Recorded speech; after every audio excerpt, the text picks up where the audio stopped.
بسم اللہ الرحمن الرحیم، شروع اللہ کے نام سے جو بڑا مہربان اور نہایت رحم والا ہے۔ باب نمبر 21۔ عشاء کا وقت جب لوگ جمع ہو جائیں، خواہ جلدی آئیں یا دیر کریں۔ حدیث نمبر 565۔ حضرت محمد بن عمرو رحمۃ اللہ سے روایت ہے، انہوں نے کہا، ہم نے حضرت جابر بن عبداللہ رضی اللہ عنہ سے نبی صلی اللہ علیہ وآلہ وسلم کی نمازوں کے متعلق سوال کیا تو آپ نے فرمایا، نبی صلی اللہ علیہ وآلہ وسلم ظہر کی نماز عین دوپہر کے وقت پڑھتے تھے اور عصر ایسے وقت میں پڑھ لیتے کہ سورج ابھی تابدار روشن ہوتا۔ نماز مغرب غروب آفتاب کے فوراً بعد پڑھ لیتے اور عشاء کی نماز کے لیے اگر اکثر مقتدی آ جاتے تو جلدی پڑھ لیتے اور اگر حاضرین کی تعداد کم ہوتی تو مؤخر کر دیتے اور نماز صبح اندھیرے میں پڑھتے تھے۔ باب نمبر 22۔ نماز عشاء کی فضیلت۔ حدیث نمبر 566۔ حضرت عائشہ رضی اللہ عنہا سے روایت ہے، انہوں نے فرمایا، ایک بار رسول اللہ صلی اللہ علیہ وآلہ وسلم نے عشاء کی نماز میں دیر فرمائی۔ یہ اسلام کے پھیلنے سے پہلے کا واقعہ ہے۔ چنانچہ آپ گھر سے نہیں نکلے تاں کہ حضرت عمر رضی اللہ عنہ نے عرض کیا کہ عورتوں اور بچوں کو نیند آ رہی ہے۔ پھر آپ تشریف لائے اور اہل مسجد سے فرمایا، روئے زمین پر تمہارے علاوہ اور کوئی اس نماز کا انتظار نہیں کر رہا ہے۔ حدیث نمبر 567۔ حضرت ابو موسیٰ اشعری رضی اللہ عنہ سے روایت ہے، انہوں نے فرمایا، میں اور میرے وہ رفقا جو میرے ساتھ کشتی میں آئے تھے وادی بطحان میں پڑاؤ کیے ہوئے تھے، جبکہ نبی صلی اللہ علیہ وآلہ وسلم مدینہ منورہ میں تشریف فرما تھے۔ چنانچہ ہر رات عشاء کی نماز کے لیے چند آدمی نبی صلی اللہ علیہ وآلہ وسلم کی خدمت میں باری باری حاضر ہوتے۔ ایک دن میں اور میرے ساتھی نبی صلی اللہ علیہ وآلہ وسلم کی خدمت میں حاضر ہوئے تو آپ اس دن کسی کام میں مصروف تھے اور آپ نے نماز عشاء میں اس قدر تاخیر فرمائی کہ آدھی رات ہو گئی۔ آخر نبی صلی اللہ علیہ وآلہ وسلم باہر تشریف لائے اور نماز پڑھائی۔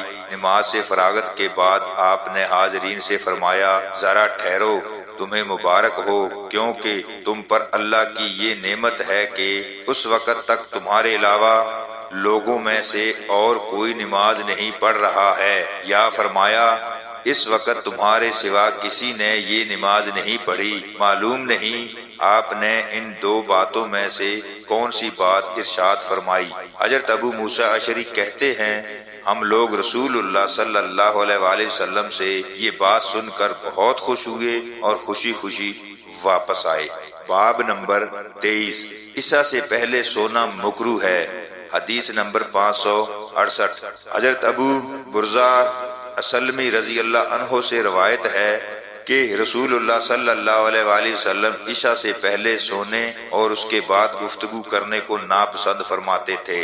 باب نمبر 24۔ نیند کا غلبہ ہونے کی صورت میں عشاء سے پہلے سونا۔ حدیث نمبر 569۔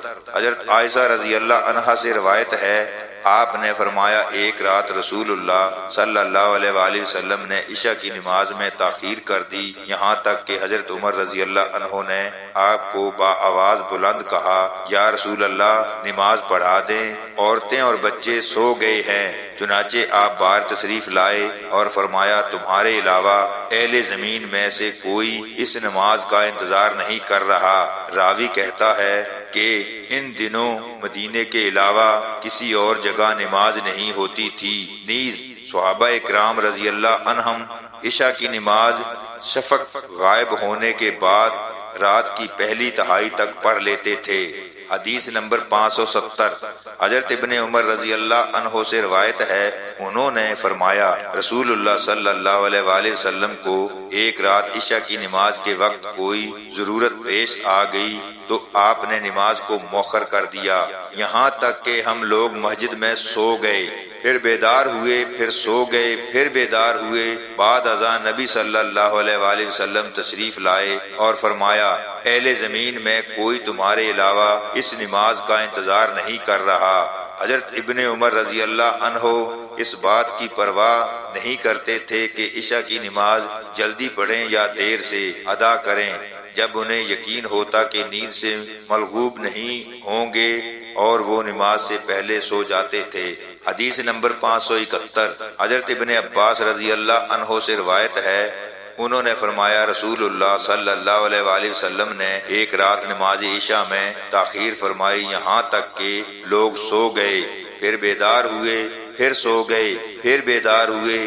اس کے بعد حضرت عمر رضی اللہ عنہ نے کھڑے ہو کر نماز کے لیے کہا۔ بعد اذان نبی صلی اللہ علیہ وآلہ وسلم تشریف لائے، گویا میں اس وقت بھی آپ کو دیکھ رہا ہوں کہ آپ کے سر سے پانی ٹپک رہا تھا، آپ اپنے ہاتھ کو سر پر رکھے ہوئے تھے۔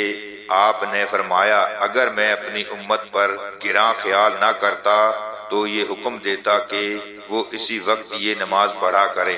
راوی کہتا ہے میں نے حضرت عطا سے بطور تحقیق پوچھا کہ نبی صلی اللہ علیہ وآلہ وسلم نے حضرت ابن عباس رضی اللہ عنہ کے بیان کے مطابق اپنا ہاتھ اپنے سر پر کس طرح رکھا تھا، تو حضرت عطا نے اپنی انگلیاں قدرے کشادہ کی، پھر انگلیوں کے کنارے سر کے کونے پر رکھے، پھر انگلیوں کو سر پر اس طرح کھینچا کہ انگوٹھے نے کانوں کے اس کنارے کو مس کیا جو کن پٹی اور داڑھی کے کونے پر چہرے کے قریب ہے۔ نہ آپ اس میں کمی کر رہے تھے اور نہ مضبوط پکڑ رہے تھے، بس ایسے کر رہے تھے جیسے میں کہہ رہا ہوں۔ پھر رسول اللہ صلی اللہ علیہ وآلہ وسلم نے فرمایا اگر میں اپنی امت پر گراں نہ سمجھتا تو انہیں حکم دیتا کہ وہ عشاء کی نماز اسی وقت پڑھا کریں۔ باب نمبر 25 عشاء کا وقت نصف رات تک ہے۔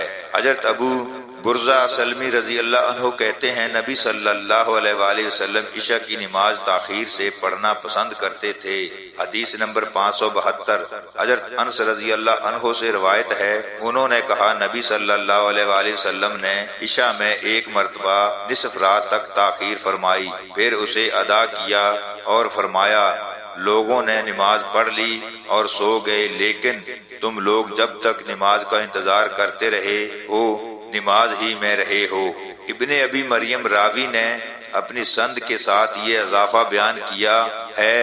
حضرت انس رضی اللہ عنہ نے فرمایا گویا میں اب بھی رسول اللہ صلی اللہ علیہ وآلہ وسلم کی اس سب والی انگوٹھی کی چمک دیکھ رہا ہوں۔ باب نمبر 26 نماز فجر کی فضیلت۔ حدیث نمبر 573 حضرت جریر بن عبداللہ رضی اللہ عنہ سے روایت ہے، انہوں نے کہا ہم لوگ نبی صلی اللہ علیہ وآلہ وسلم کے پاس تھے کہ آپ نے 14ویں رات کے چاند کی طرف دیکھا، پھر فرمایا تم قیامت کے دن اپنے پروردگار کو اسی طرح دیکھو گے جس طرح یہ چاند کو دیکھ رہے ہو، تمہیں کوئی دشواری یا استبا نہیں ہوگا، لہذا اگر تم پابندی کر سکتے ہو تو طلوع آفتاب سے پہلے اور غروب آفتاب سے پہلے نمازوں سے مغلوب نہ ہو جاؤ، یعنی پابندی سے انہیں ادا کر سکو تو ضرور کرو۔ پھر آپ نے یہ آیت تلاوت فرمائی طلوع آفتاب سے پہلے اور غروب آفتاب سے پہلے اپنے پروردگار کی حمد کے ساتھ اس کی تسبیح کرو، یعنی نماز پڑھو۔ حدیث نمبر 574 حضرت ابو موسیٰ اشعری رضی اللہ عنہ سے روایت ہے، رسول اللہ صلی اللہ علیہ وآلہ وسلم نے فرمایا جو شخص 2 ٹھنڈے وقتوں کے نمازوں کو پابندی سے ادا کرے گا وہ جنت میں جائے گا۔ اس روایت کو ابن رجا نے بھی باواسطہ حمام بیان کیا ہے، نیز اسحاق نے باواسطہ حبان ان حمام بیان کیا ہے کہ نبی صلی اللہ علیہ وآلہ وسلم نے یہ بات ارشاد فرمائی۔ باب نمبر 27 نماز فجر کا وقت۔ حدیث نمبر 575 حضرت انس رضی اللہ عنہ سے روایت ہے، وہ حضرت زید بن ثابت رضی اللہ عنہ سے بیان کرتے ہیں کہ صحابہ اکرام رضی اللہ عنہم نے ایک مرتبہ نبی صلی اللہ علیہ وآلہ وسلم کے ساتھ سحری کھائی، پھر وہ سب نماز فجر کے لیے کھڑے ہو گئے۔ میں انس رضی اللہ عنہ نے پوچھا کہ سحری اور نماز کے درمیان کتنا وقفہ تھا؟ انہوں نے فرمایا جس قدر 50 یا 60 آیت پڑھی جائیں۔ حدیث نمبر 576 حضرت انس بن مالک رضی اللہ عنہ ہی سے روایت ہے کہ نبی صلی اللہ علیہ وآلہ وسلم اور حضرت زید بن ثابت رضی اللہ عنہ نے ایک دفعہ سحری کھائی۔ جب سحری سے فارغ ہو گئے تو نبی صلی اللہ علیہ وآلہ وسلم نماز کے لیے کھڑے ہو گئے اور دونوں نے نماز پڑھی۔ ہم نے حضرت انس رضی اللہ عنہ سے دریافت کیا سحری سے فراغت اور نماز شروع کرنے تک کتنا وقفہ تھا؟ تو انہوں نے فرمایا کہ جتنے میں ایک انسان 50 آیات پڑھ سکے۔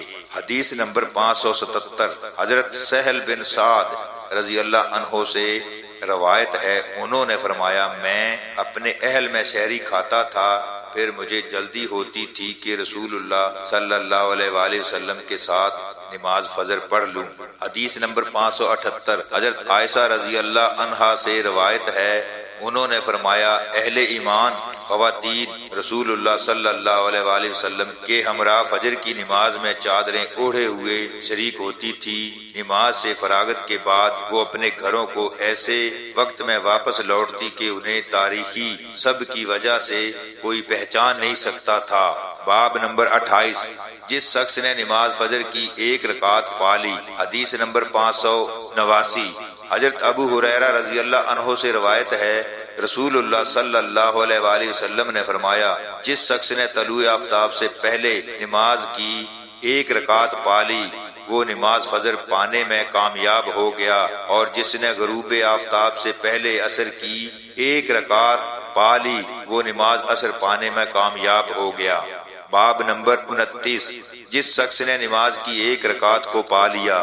حدیث نمبر 580 حضرت ابو ہریرہ رضی اللہ عنہ سے روایت ہے، رسول اللہ صلی اللہ علیہ وآلہ وسلم نے فرمایا جس شخص نے نماز کی ایک رکعت پا لی اس نے پوری نماز کو پا لیا۔ باب نمبر 30 نماز فجر کے بعد آفتاب بلند ہونے تک نماز پڑھنے کا حکم۔ حدیث نمبر 581 حضرت ابن عباس رضی اللہ عنہ سے روایت ہے کہ میرے سامنے چند پسندیدہ لوگوں نے جن میں سے سب سے زیادہ پسندیدہ حضرت عمر رضی اللہ عنہ تھے، یہ بیان کیا کہ نبی صلی اللہ علیہ وآلہ وسلم نے صبح کی نماز کے بعد طلوع آفتاب تک اور نماز عصر کے بعد غروب آفتاب تک نماز پڑھنے سے منع فرمایا ہے۔ اس حدیث کے متعلق ایک دوسری سند ہے جس میں قتادہ کہتے ہیں میں نے ابو عالیہ سے سنا، وہ رضی اللہ عنہ سے بیان کرتے ہیں، انہوں نے فرمایا مجھ سے چند لوگوں نے یہ حدیث بیان کی۔ اللہ تعالی ہم سب کو دین کو صحیح معنوں میں سمجھنے کی توفیق عطا فرمائے، آمین ثم آمین۔